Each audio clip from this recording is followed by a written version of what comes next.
Hei! Tervetuloa mukaan matkalle itäiseen Suomeen. Matkalle Saimaalla, jossa päästään tutkimaan Saimaan hienoja saaria, jotka ovat karuja mutta samalla äärettömän hienoja paikkoja. Tutkimme vesieteillä lukuisia saaria matkan varrella Punkaharjulta Savonlinnan kautta Puumalaan. Pakkasimme mukaan leirivarusteet ja rantauduimme viettämään yön teltoissa. Rentoudu ja uppoudu seuraamaan 2 päivän reissuamme Saimaan henkeä salpaaviin maisemiin.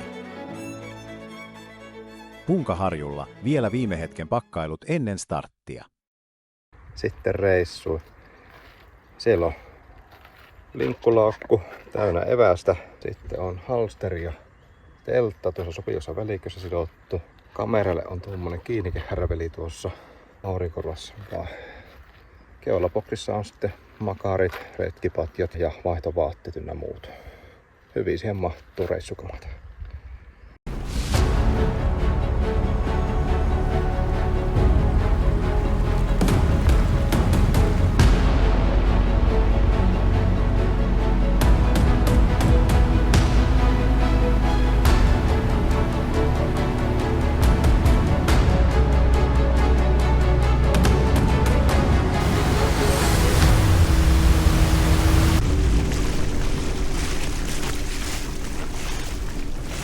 Ensimmäinen pysähdys melkein heti jo Punkaharjun jälkeen Hiekkasaarelle. Tämä saari on pieni ja mukava saari keskellä kirkasta Hirvolanselkää Vuoriniemen jylhissä maisemissa. Nimensä mukaisesti Hiekkasaari on hiekkarantainen ja monesti täällä onkin telttailijoita ja veneitä yön yli.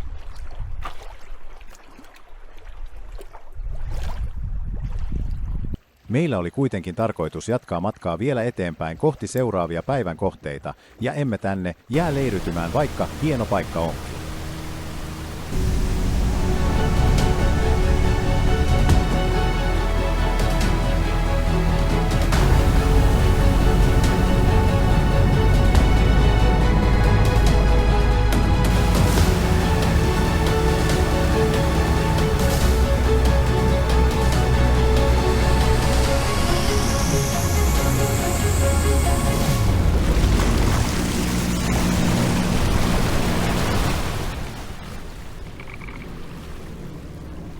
Saimaalla on erityisen hienoa vesistön kirkkaus. Veden alta näkee hyvin kivet ja voit helposti päästä lähelle rantojakin. Tietty varovaisuus on hyvä olla mukana ja polarisoidut aurinkolasit auttavat hyvin näkemään pintaheijastusten läpi. Saimaan jylhät sekä kallioiset maisemat tarjoavat aina mielenkiintoista nähtävää ja näitä paikkoja on aina mukava tutkia. Kalliot ovat jyrkkiä, joskus jopa seinäsuoria alaspäin. Näitä maisemia Punkaharjun ja Savonlinnan välinen reitistö tarjoilee runsaasti, ja näihin maisemiin on aina mukava tulla takaisin.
Vuonna 2025 kesällä vedenpinta oli todella alhaalla.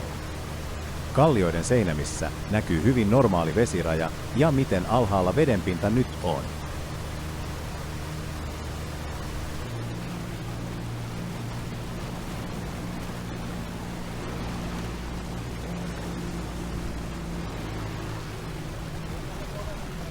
Lähestymme Kongon saarta.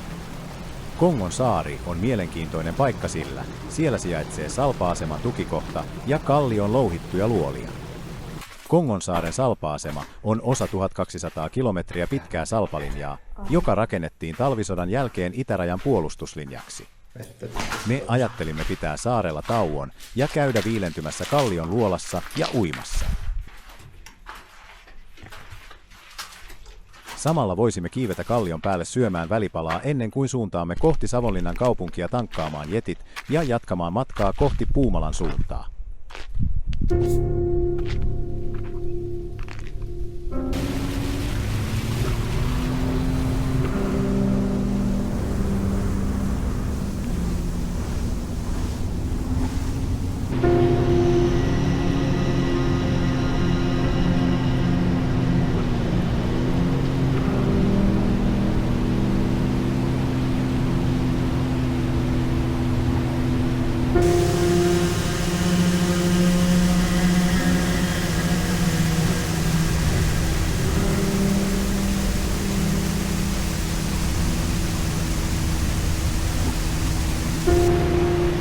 Saavumme Savonlinnaan, jossa ensimmäisiä kaupungin tunnetuimpia maamerkkejä on Olavinlinna. Linna on rakennettu 1400-luvulla. Linna on ollut aikoinaan tarkoitettu puolustamaan vesireittejä ja alueita itäisessä Suomessa. Reitti Linnan ohi johtaa tankkauspisteelle, jossa tankkaamme jetin. Mielenkiintoista on verrata jettien kulutusta ajomatkan ja nopeuden ollessa samoja. Vertailun kohteena on nyt GTX 170 hevosvoimaisella koneella ja RXT 300 hevosvoimaisella koneella olevat vesijetit. 25 litraa, 25,6. Ei paljon. Ei, 2 tuntia kuitenkin. Kato, ottais paljon mulla.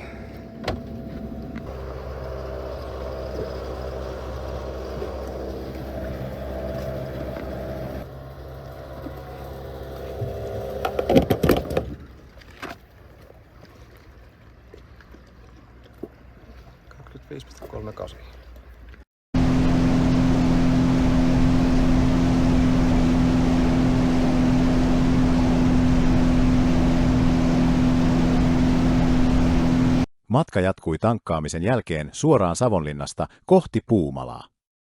Pikainen pysähdys Honkasaaressa, joka on Savonlinnan ja Puumalan välisellä reitillä. Saari on kuitenkin aika kallioinen, niin teltoilla tähän ei ole hyvä jäädä yöksi. Vesijettien kulutusero tankatessa oli minimaalinen. Rauhallisella nopeudella ajotuntien ollessa sama, kulutuseroa ei juurikaan tule.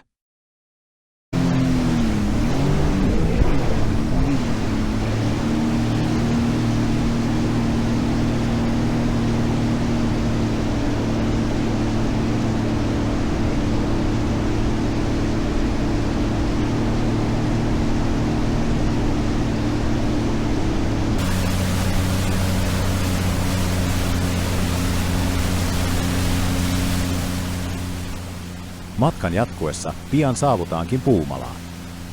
Puumala on hieno ja keskeinen paikka Saimaan reittien varrella ja sijaitseekin keskellä Savonlinnan, Mikkelin ja Lappeenrannan aluetta.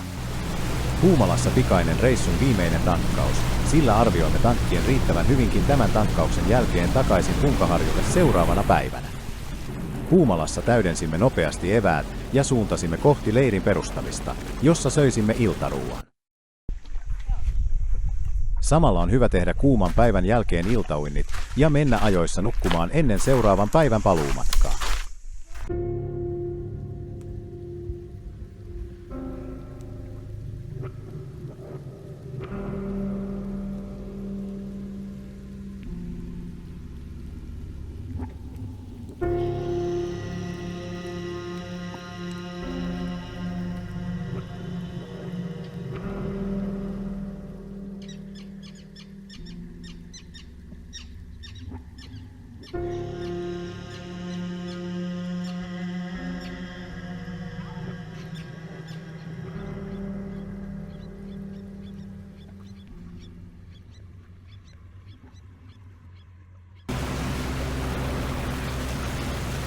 Seuraavan päivän ajot aloitettiin vaihtelevasti nukutun telttayon jälkeen.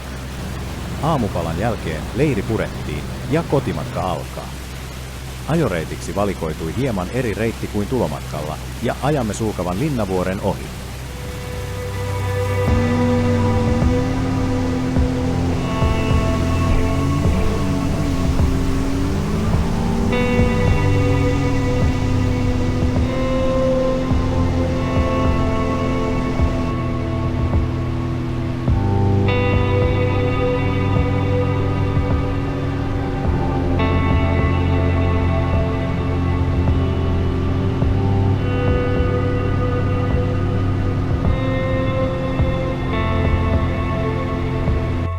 Paluumatkalla matkanopeutta pidetään yllä ja pysähdyksiä tehtiin harvemmin. Kuitenkin emme kiirehtineet ja hienojen paikkojen kohdalla maltoimme pysähtyä ja fiilistellä paikkoja.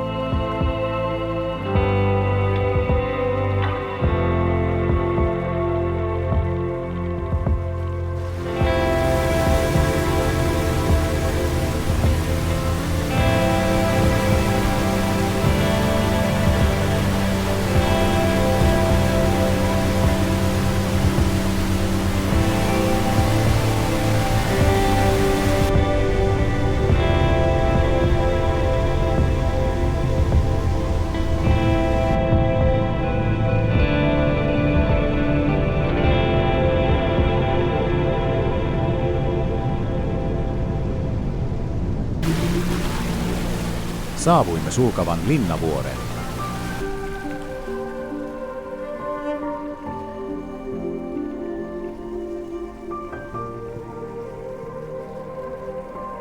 Vuori nousee pystysuoraan 55 metriä Saimaan vedenpinnan yläpuolelle.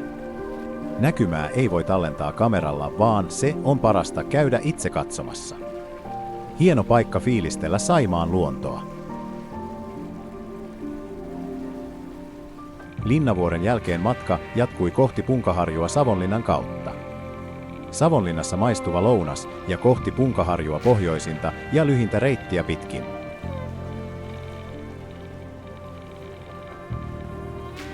Näihin maisemiin on hyvä päättää tämänkertainen reissuvideo.